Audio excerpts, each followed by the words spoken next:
Joy 99.7 FM.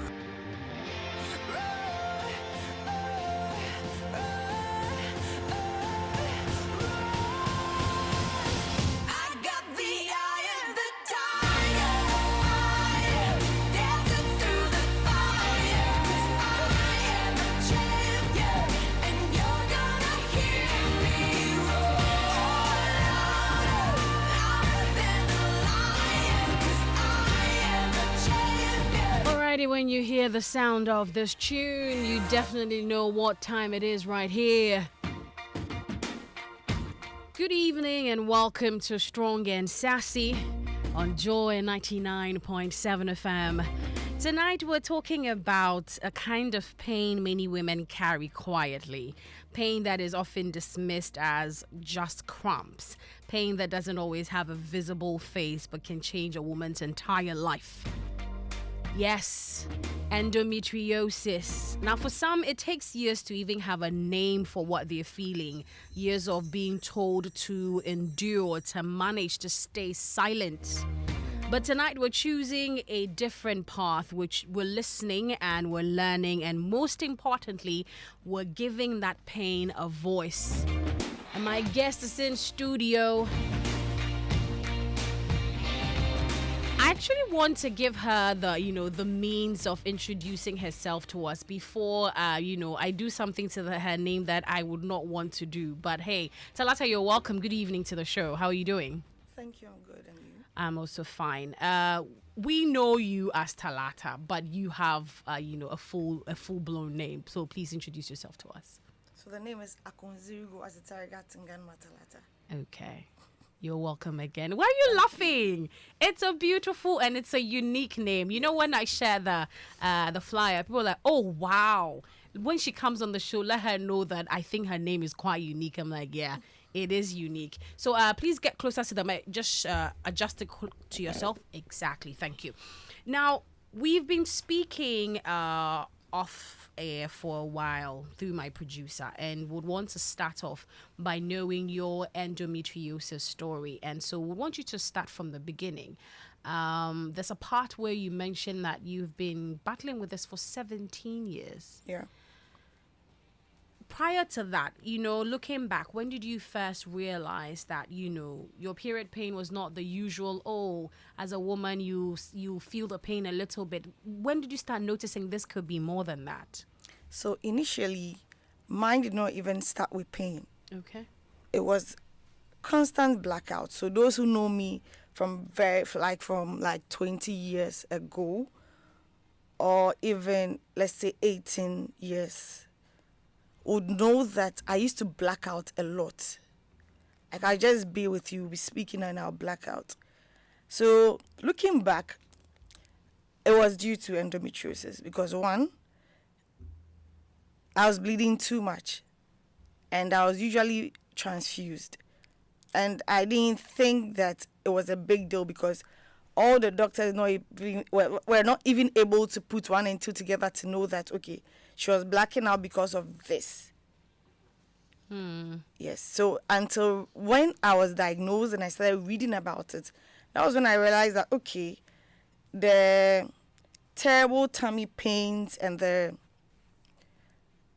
blacking out was due to the endometriosis. Okay, so when you noticed or when you were diagnosed, so what led to the diagnosis at a point in time? You mentioned you do the blackout. So are these symptoms that you started sharing with your doctors for them to, start checking in to find out that this could be more than just what you're presenting?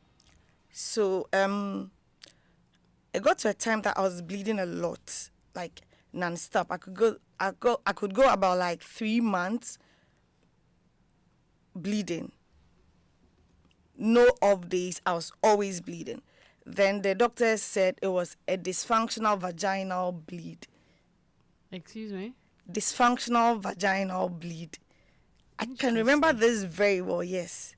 And how when they said that, what was running through your mind? At that time I was so young, I didn't even know. Okay. So they just give you a lot of contraceptives to stop the bleeding and tranexamic acid. No, you were young. How old? Like you were young. like in my late teens. Okay. Yes. So I was diagnosed with dysfunctional vaginal bleed. So when you read that, it also overlaps with some of the endometriosis condition. That's the problem actually with endometriosis, because it mimics other medical conditions. Yes. Right. Yes. So when they got to the point Yes. where they mentioned the vaginal incident and then you started taking the contraceptives, did the bleeding stop? No, it didn't stop up until I went into the Ghana Most Beautiful pageant. Like in 2017, I still didn't know that I had anything called endometriosis. So about 13 weeks in the house, I bled before going to the house. I was still bleeding throughout. Till one day, if people who remember from GMB 2017, there was a whole week I was off screens because I was on admission. And it was because I had bled too much. And I blacked out. So it was after the pageantry, I was like, no, I think I've been playing with this way too much. So no, when you were admitted, that you were off screens for a week, when you went back to the house. Yes. Hey, Talata. So, yes. So because what? Like, no, explain. How was it? Like, I know. strong-willed, I get that, but didn't you think that you were, you wanted to disassociate yourself from the whole, pageant and then get help for yourself and then maybe try again the next year?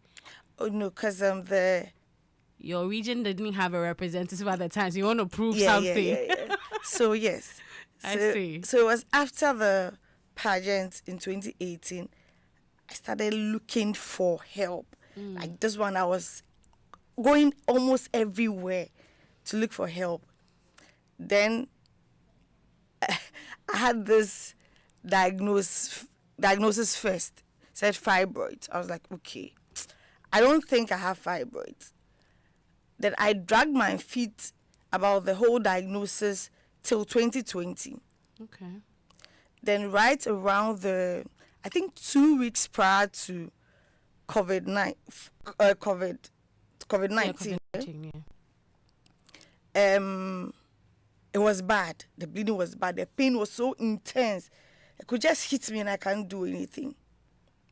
Then I saw a gynae. They said, you already mentioned you are scared of surgeries. So the only thing I can do is to direct you to a doctor who does minimal invasive surgeries. That means you do the surgery, they are not going to cut you up so much, so you'll be up and running as soon as possible. I said, fine. I saw the doctor in like 2 weeks. There's a lockdown. Oh, goodness. You can't do anything, and it was bad. It was so bad that I had to call the doctor and say, I think I have to come in. So I go to see the doctor. We do the necessary test and all. Then he said, endometrial polyps. Hey. Yes. So from the fibroids Fibroids. to endometrial polyps, right? When you read about endometrial polyps, they act like endometriosis too. Okay. So yes. So he does the first surgery during the lockdown because I was an emergency. Then after the lockdown was lifted, not so long, I did a second because now I was bleeding so much that the pain was bad. So I had to do a second one. Then I did a third one. Was all of that minimal invasive? Yes. Okay. From the same doctor. From the then. same doctor. Okay. Then he said, okay, you know what? I have done everything medically possible. He was frank with me to help you. I don't think there's any other thing I can do to help anymore. So go and pray about it. You see that the things they usually say. Okay. But I think one thing I can do for you is an endometrial ablation. Okay. So endometrial ablation is when they go inside you to your womb or into your uterus to bend the walls of your uterus. Ish. So some either bend, some either scrape, and that's it. me being me said, okay, I'll do it. Because you wanted relief. Yes, I wanted relief, so I said I'll do it. So I sat down and I was really contemplating. I was getting ready. And I spoke to my sister. That's okay, Joyce. This thing I think I want to do is, but I'm scared. Then she also spoke to another Specialist? No, not a specialist, like Okay. a medical doctor, but he wasn't a gynae. Okay. And he said, okay, your sister's condition, I think you should see a doctor I am on the BOG board. But he's a very good doctor. He's from the US and he has his hospital here. I think he's the best person. Okay. Then this call is on a Saturday. He gives us the number on a Sunday morning. And I'm thinking, like, which doctor will even answer? Then we call him. And Dr. Dixon says, okay, are you in Accra? I said, yes. Come and see me in my office tomorrow. I said, where is your office? I don't know your office. He said, come to Nova Surgery Center, East Legon. I said, okay, that's fine. I'll come. I go there. And prior to that, I think I have read too much. I had read too much that I knew what I had. Okay. I was thinking, is it that PCOS or it was endometriosis? But I've mentioned it to a number of doctors who are my friends. They've dismissed it. So I was like, okay, Maybe that could maybe be, okay. I'm overthinking. So let me do this. I go to Dr. Dixon. It's everything. Like, so I have this thing on my phone. The kind of pain I feel when it's different, I just state it. Right? Like a journal sort of. So I read it and I'm like, okay, he's head. Then at the time I had videos from my other surgeries. I give it to him and he looks at it. Please backtrack. You have videos of your surgery. Yes, I had videos of it then. Yes. So usually sit when you back do- and you watch it or Yes. So usually when you do, no, not as a physical, like what they do inside of you. Okay. So you are able to give it to another practitioner. Okay. So I give it to him, then he looked at it and said, okay, the last one, the most recent one I had, I've already had an endometrial ablation. So I don't know why your doctor will also say, go in for one. So that's another thing. At this point, how many surgeries have we done? That was when I'd done about six. 6. Yes. Prior to lockdown, after lockdown, all of that 6. That was all this. We are still in 2020. We're still in We've 2020. not moved to 2021. We are still in 2020. Hey, So now we are in October 2020. okay. Okay. So after listening, he says, from where I sit, I know you have endometriosis or PCOS. But for PCOS, when I do some number of scans, I'll dismiss it. So let's go and come. Then we do run those scans, come back. Then he says, you don't have PCOS. So now I know you have endometriosis. But I can't say you have endometriosis when I have not gone in. So the gold standard of diagnosing endometriosis is a laparoscopy. A laparoscopy. Yes, that's also a minimal invasive surgery. So the minimal invasive surgery, they just cut up your navel, your belly button, and insert the cameras. And they have there's some very small, tiny incisions. So you are good to go. I said, okay. And he goes in and we come back and I'm diagnosed with a stage 4 endometriosis. So endometriosis has stages from 1 to 4. So when he said you were at 4, how bad was that? Like how bad or awful was the 4 stage? That means it's deep infiltrating. Like it has damaged quite a number of tissues. So, and with endometriosis, you have a lot of adhesions. So at the time I had a frozen pelvis too, because the adhesions had clamped all the intestines together. Frozen pelvis. Yes. So that means the organs in your abdominal cavity are all clamped together. Wow. Yes. So wait. So, sorry. In all your going and coming, all these surgeries in 2020, did you have a job prior? Like, were you employed prior to getting into this space? No, I was running my own your business. own business. Yeah. Okay. Because I was wondering how you were juggling that with work, even your own business. How was it faring at the time? Because you don't seem like you had time to think about your business with all these surgeries that you've talked about. So when it was there for the pain, people tell me like sometimes you don't look like what you're going through.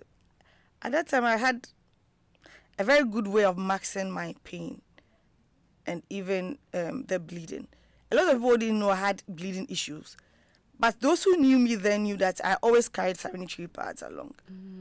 But you won't know. What do you think that's because you felt sharing with people they were not going to understand the situation you were in, or you thought it was not their business? One, because people are judgmental. And then again, even around that time, I had heard people who had seen contraceptives in my bag speculate. So I didn't think that it was in my place to even tell anybody what I was going through. Yes. Right. Well, let's do a little backtracking. When you found out in your teens that, you experience extreme pain than anybody else does, some diagnoses were flying here and there. How did that impact your social life? Like, were you going out and about with people? Were you staying indoors because you felt like, even when I go out, maybe I might, quote unquote, soil myself. I might be uncomfortable because this is how I'm feeling. Did you ever go through anything of that sort? No. You're just bracing through them. I was just, as a normal kid, I wasn't. And it is because I think I just knew how to navigate. How do you know how to navigate this? On very bad days, on very bad days, I won't go out. I won't step out. Explain bad days on a scale of 1 to 10. Like on days that I think that it's unbearable, I can't step out. At this point in time, my pain level is on a 6 as I sit here. Yes. And when I was leaving home, my dad said, how can someone who is sick go out for a radio interview? But still, I'm here. For others, they'll be laying in bed and they'll be crying. No. But I have a very nice way of maxing the pain. Is that healthy, though? It's not healthy. What are you doing about it? Yeah. Talata. It is well. So let's move to meeting Dr. Dixon. You mentioned, so he does the minimal invasive surgery, and he says it is endometriosis. Yes. What's the way forward from there? So then, he's a good doctor. Actually, he charged for only a diagnostic laparoscopy, but when he went in and realized that my pelvis was swollen, he just did an excision surgery. So usually, a lot of times when people have endometriosis, those are the kind of surgeries they do, called an excision surgery. Okay. So the doctor basically goes inside of you and scrapes the adhesions out of it. So sometimes they are found almost everywhere in your pelvis, on your kidneys, on your bowel, on your ovaries. So they tend to scrape everything. Try as much as possible to scrape everything. Sometimes they can't scrape everything out. Sometimes they can. But scraping everything out, you can't get that. So they scrape what they can and they leave the rest. Then there are times that there are people whose endometriosis is on their lungs, some in their brains. So for people like that, probably a Lupron shot is helpful because it will shrink the adhesions. When you were speaking with, doctors about the pain you were going through and what you were feeling, and later they mentioned it was endometriosis, did any of them let you know what causes it? What might have caused you to suffer endometriosis? No, but for me, I think it's a genetic problem because apparently my grandmother had something similar. Like she was usually in pain and she had a lot of miscarriages too. My paternal grandmother. Okay. So looking at that, weighing and putting everything into consideration, I think it's genetic from my end. From yes. your end. Okay, well, speaking of though, we will have a doctor join in on our conversation next Wednesday to give us more insight on this one. So we'll be able to understand that part of the conversation as well. But if you're just joining us, this is Strong and Sassy on Joy 99.7 FM. We're speaking with Talata, who happens to be an endometriosis advocate, and she's telling her story of how her diagnosis came to be and what she has been dealing with over the period. But you can also share your thoughts with us on our YouTube. We're streaming live on our YouTube. You can leave a comment over there, and then we'll be able to read. Unfortunately, we're having a bit of a challenge with our WhatsApp, so we won't be able to get your messages on our WhatsApp. So kindly do that on our YouTube for us. Now, so you've met Dr. Dixon. He is a good doctor, and so your treatment so far seems to be giving you some relief, isn't it? So how? Oh, it's not giving you relief. Oh so, my God. Okay. Let's do this. Let's do that. Let's do this. Yes. So usually, I remember someone contacted me about 3 weeks ago and said, "Oh, I'm going in for an excision surgery. This is my first laparoscopy. What do you suggest?" And I said, "Oh, I'm sure everybody's telling you all is well. I will tell you the bitter truth. Leave small space for disappointment." Wow. Yes. Leave small space for disappointment. Because in your head, yes, like this is it. This is the last one. This is going to end my trauma. This is going to end my pain. You go and come back and the thing is just staring in your face. I had, after my excision surgery and all that, I'm like, yes, like this is going to end everything. I was literally begging my doctor to have a hysterectomy. Like, because the pain was so bad after that laparoscopy. I was just begging. And he said, no.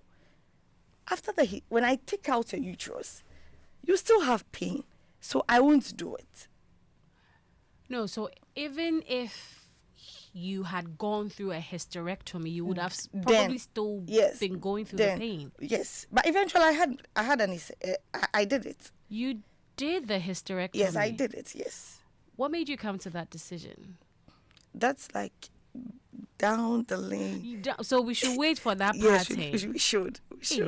Because right now, my mind is blown. My mind is blown, and I am shocked because you seem to be carrying yourself well.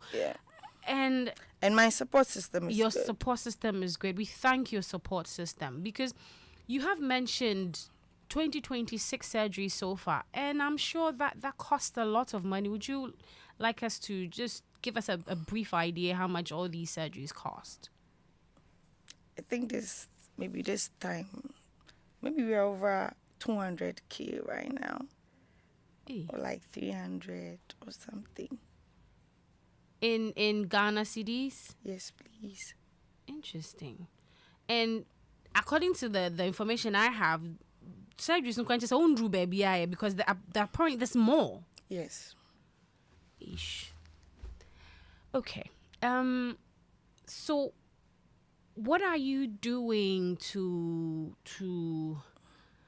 put yourself together so you don't break down? Because this is heavy, isn't it? So when I was quiet about this thing, initially in my head I thought that I think I'm part of the group.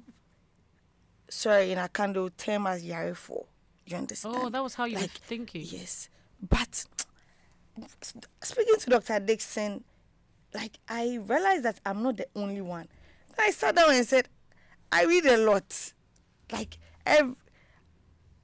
I watch movies. I'm almost on every news portal. Why haven't I heard someone suffering from endometriosis?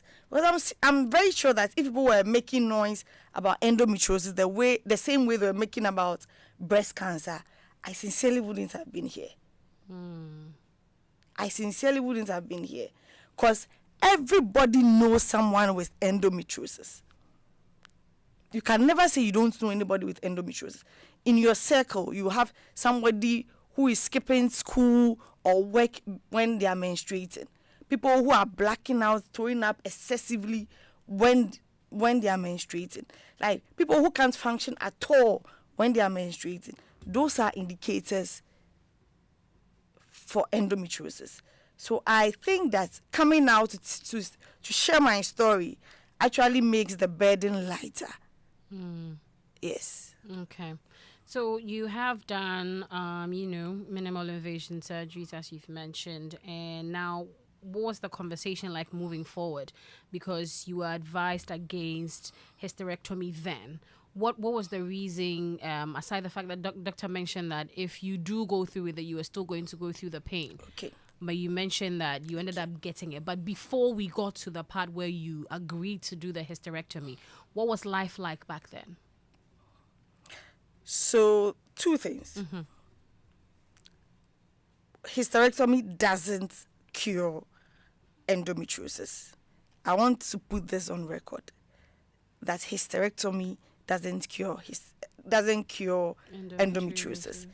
I unfortunately enough had the combination of adenomyosis and endometriosis. Which one is the adenomyosis? It's a cousin of endometriosis. It's the cousin. Yes, but with adenomyosis, it is caused it is in the walls or in the cavity of the uterus or the womb. But endometriosis is the lining, is the endometrial-like tissue that forms around organs or that cause the adhesions. So endometriosis is not a womb problem, but adenomyosis is a womb problem. That is why I was bleeding and stop. Okay. So that's what's adenomyosis. But endometriosis is, but they mimic. They mimic each other. Yes, they mimic each other.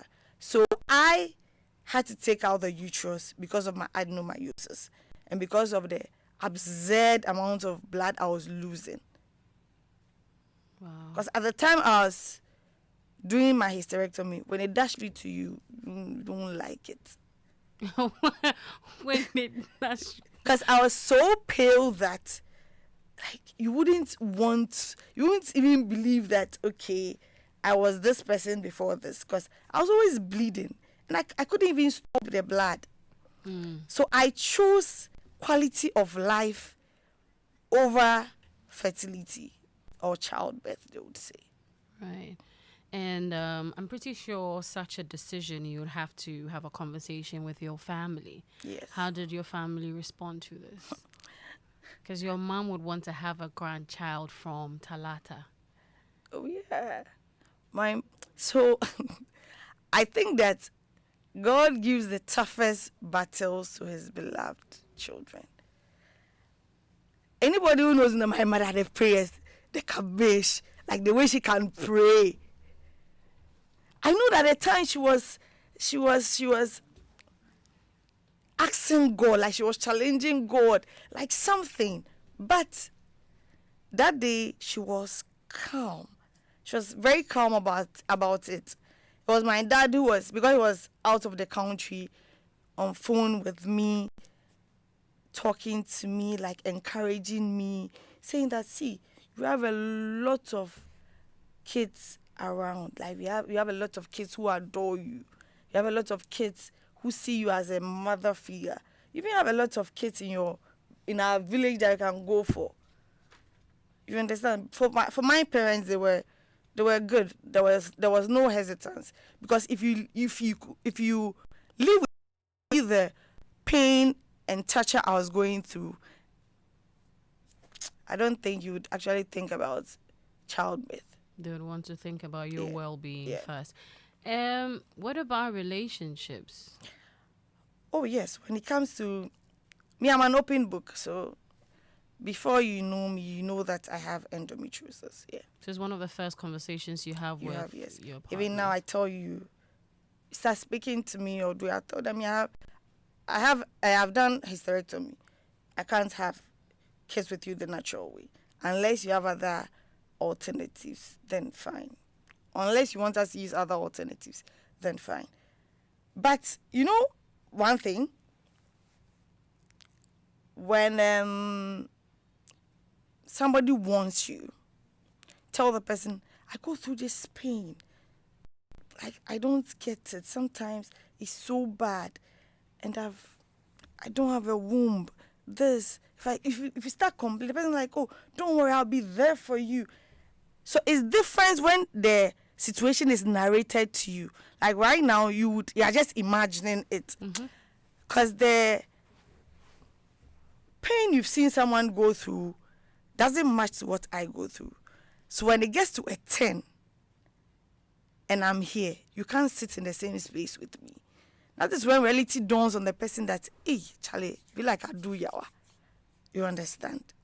Like when reality dawns on you, so yesterday, I'm going to cite an example. Yesterday, I went for pain clinic. Do you know that there's something like that exists in Ghana? No, I don't know. Yes. Tell me about it. So I go for pain clinic every Tuesday. Every Tuesday, yes. pain clinic. Yes. So the pain clinic is at Kolebu. Okay. So it's under the anesthesia department. So I went for pain clinic yesterday. He's my witness. The person who brought me from pain clinic was narrating what I was doing yesterday. So, as a mother, as a man die, they don't even know what is wrong with me. But I have chalked this hand here, and I couldn't even find my mouth. And it was because of the medications and the infusions I've taken. I was there, but I wasn't there. Imagine someone doing that for like 4 weeks. So what happens at the pain clinic? Like, so they give you medication to numb the pain, and you yes, go, yes. and you do that every Tuesday. Yes. So let's create the scenario. Imagine you miss one Tuesday. What are we looking at if you miss a Tuesday? The times you miss a Tuesday, that's like say a pain clinic appointment. If you should miss it in a week. Yeah, I'm trying to find the name for you. Okay, there's a name for it. Yeah. Okay. The times I miss pain clinic, that means I have. Let me see. I'll try and mention the thing for you. I sent it to Mirabel. I don't know if she. Okay. Maybe it's probably in the very long write-up she sent to me. Yes, I know that.